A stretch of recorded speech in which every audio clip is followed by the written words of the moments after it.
Hay un argumento que tiene que ver con la existencia de Dios, entre otros muchos, que es el argumento moral.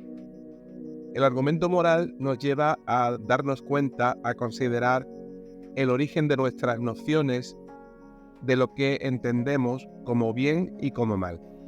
Y todas estas nociones, todos estos conceptos del bien y del mal, están apuntando hacia un ser moral supremo, hacia un juez moral supremo, hacia un legislador que está por encima de todos, que entendemos que es Dios mismo. Precisamente la Biblia explora este concepto y respalda precisamente esta verdad fundamental. Sabemos que la moralidad es una realidad universal. El ser humano es un ser moral. En todas las culturas, las personas tienen una conciencia del bien y del mal, de lo correcto y de lo incorrecto. Y esto no es una cosa accidental, ni una cosa que se construye, digamos, teóricamente o artificialmente. Por ejemplo, cuando leemos en la Biblia Romanos capítulo 2, versículos 14 y 15, leemos lo siguiente. Porque cuando los gentiles, es decir, las personas que en aquella época y hoy en día no son judíos, es decir, todo el mundo en general, está hablando aquí la palabra, cuando los gentiles que no tienen ley hacen por naturaleza lo que es de la ley, estos, aunque no tengan ley, son ley para sí mismos, mostrando la obra de la ley escrita en sus corazones, dando testimonio a su conciencia y acusándoles o defendiéndoles en su razonamiento. Lo que nos está diciendo este pasaje, sin entrar en más profundidad, es que Dios ha escrito en la humanidad, en el corazón de todas las personas, de todos los hombres y de las mujeres, en nuestros corazones una ley que se manifiesta en algo que se llama conciencia. Y esta conciencia nos dicta si estamos haciendo el bien y estamos haciendo el mal. Y eso es una cosa que se ve a nivel universal, es decir, a través del tiempo, a través de la geografía, a través de las culturas diferentes, se ve que en el corazón del hombre, en su conciencia, en lo que llamamos conciencia, hay un conocimiento del bien y del mal, de lo que está correcto y de lo que es incorrecto. La pregunta que nos surge ahora es, precisamente, ¿de dónde viene esta ley moral? Es como si alguien hubiera escrito, por decirlo de alguna manera, en nuestro ADN un código que es un código moral. Muchos seguramente podrán decir que es producto de la evolución, o también otros podrán decir que es algo cultural, es algo que viene de la sociedad. Pero la Biblia nos dice otra cosa. La Biblia nos dice que el verdadero origen de la moralidad, de la moral, de lo que está bien o lo que está mal, proviene de Dios mismo. Podemos encontrar en el libro de Santiago, en el capítulo 1, versículo 17, lo siguiente. Toda buena dádiva, es decir, todo regalo, todo don, toda buena dádiva y todo don perfecto, dice, desciende de lo alto, del Padre de las luces, en el cual no hay mudanza ni sombra de variación. Lo que está diciendo este versículo es que Dios es la fuente de todo lo que está bien, de todo lo bueno y todo lo perfecto. Y precisamente su carácter, que tiene que ver con la santidad, es precisamente esta fuente, este origen de esta moralidad humana. Estábamos diciendo que hoy en día muchas personas, y además está de moda, promueven lo que se llama el relativismo moral. ¿Qué es el relativismo moral? Pues es la idea de que cada persona o cada cultura decide lo que es bueno o lo que es malo, lo que está bien o lo que está mal. Sin embargo, vemos que este argumento, esta perspectiva es insuficiente porque precisamente no puede explicar la universalidad de ciertos principios morales. Y más importante, no puede proveer una base objetiva para condenar el mal.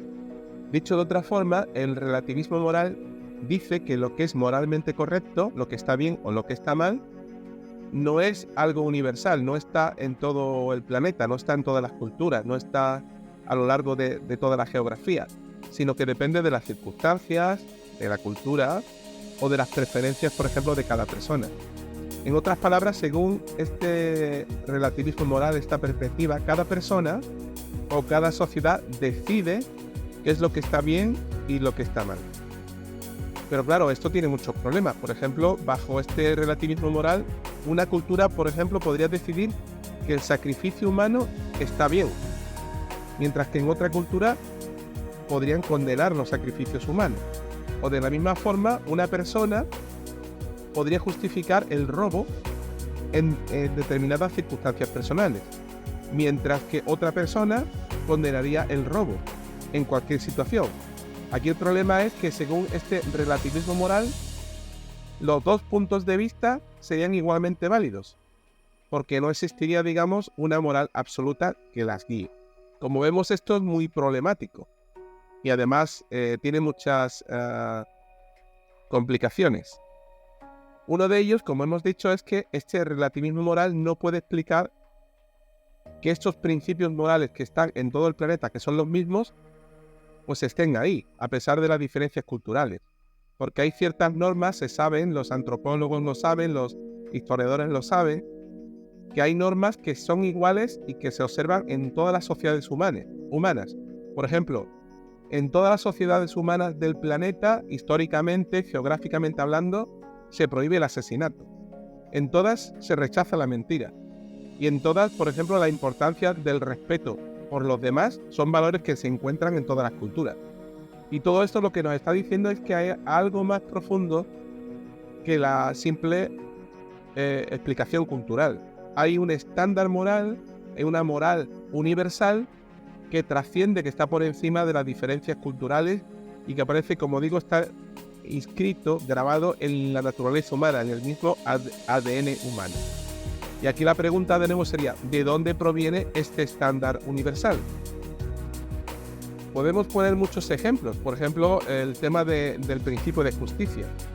Todas las culturas reconocen que es injusto que una persona sea castigada por un crimen que no cometió. Este principio de justicia es tan universal que incluso en culturas donde el sistema legal es corrupto, como hoy en día en muchas culturas donde el tema legal es una corrupción absoluta, todavía las personas aún sienten una profunda indignación cuando se cometen injusticias. Y esto quiere decir que esta indignación que surge en el corazón de cada persona, lo que nos está diciendo es que de forma universal la idea de justicia no es simplemente una construcción cultural, sino precisamente un reflejo de que existe un principio moral universal y absoluto.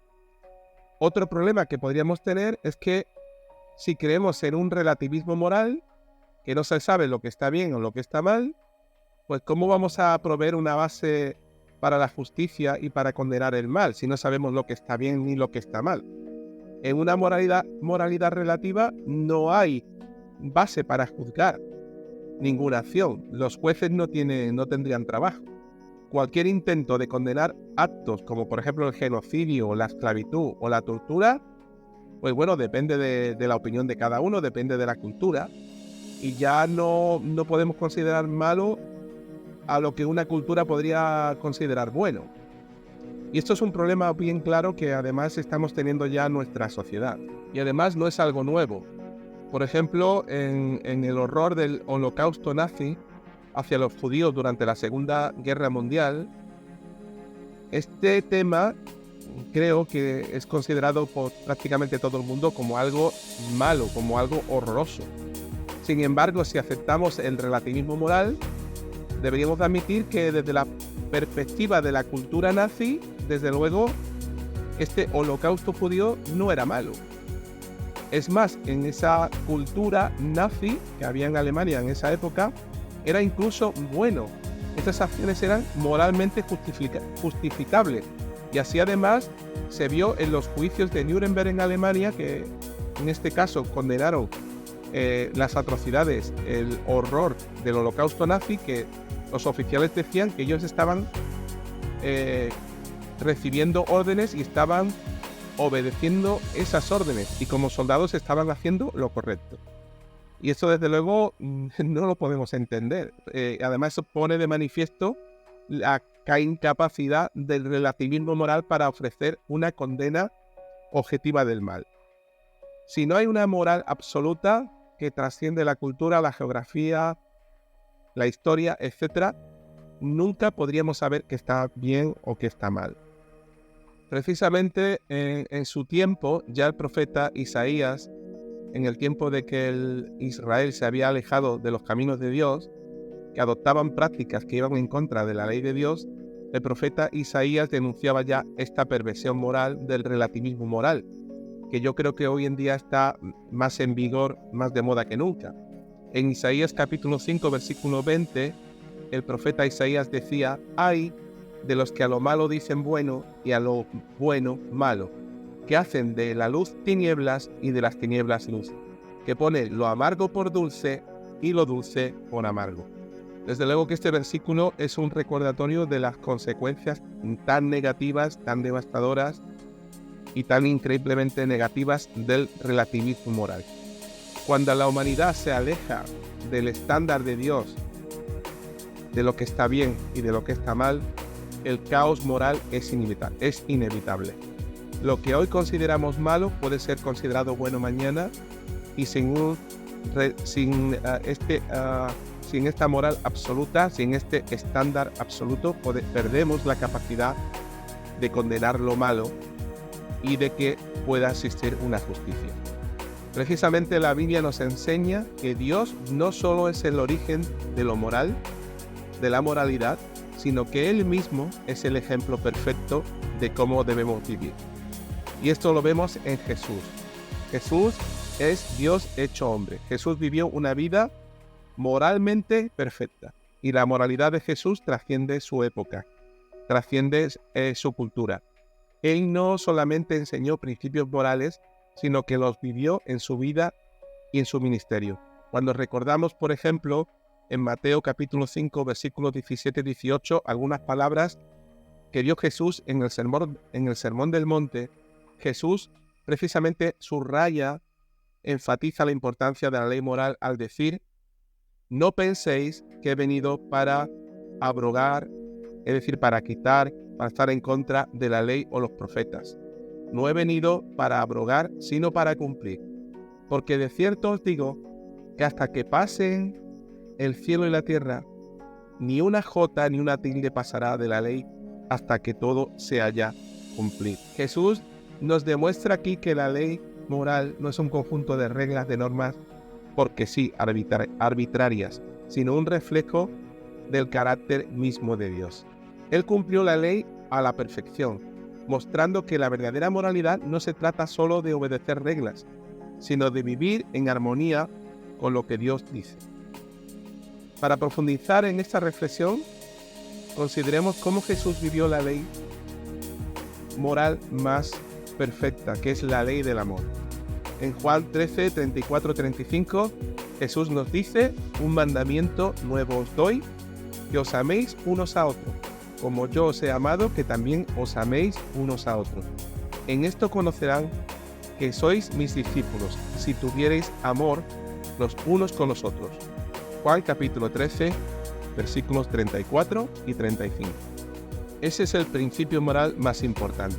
El amor no es simplemente una emoción o un sentimiento como nos hacen creer. Es mucho más profundo, va mucho más allá. El amor es un compromiso, además es un compromiso moral, que además requiere sacrificios, que requiere perdón, que requiere compasión, cosas que tienen que ver precisamente con la naturaleza de Dios. Para finalizar, el argumento moral para la existencia de Dios nos lleva a una conclusión que no podemos evitar.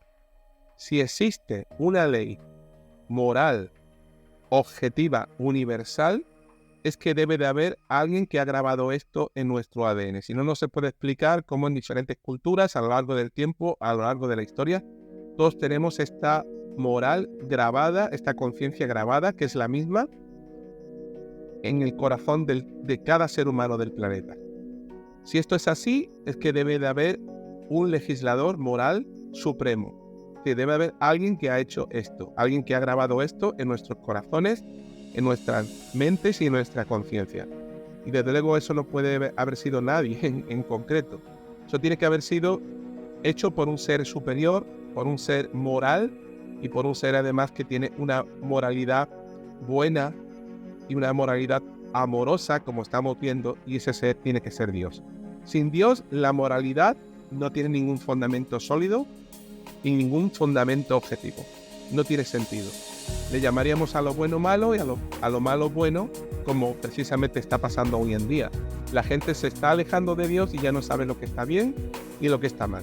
Pero con Dios entendemos que nuestros conceptos, nuestras nociones de justicia, de bondad y verdad son reflejos precisamente del carácter y de la naturaleza de Dios. Así que como creyentes o como cristianos estamos llamados a vivir de acuerdo con esta ley moral. Precisamente la ley moral más absoluta es la ley del amor, sabiendo que al hacerlo no solamente estamos reflejando en nuestra vida que somos creyentes, que creemos en un creador, sino que estamos mostrando al mundo precisamente su amor que tanto el mundo necesita. Estamos mostrando al mundo además qué es lo que está bien y qué es lo que está mal, conforme a la voluntad y a la naturaleza de Dios que tanto el mundo necesita. Así que al meditar en esas verdades podemos decir con mayor convicción que nunca que el temor del Señor es limpio, que permanece para siempre, y los juicios del Señor son verdad, todos justos. Salmo 19:9. Amén.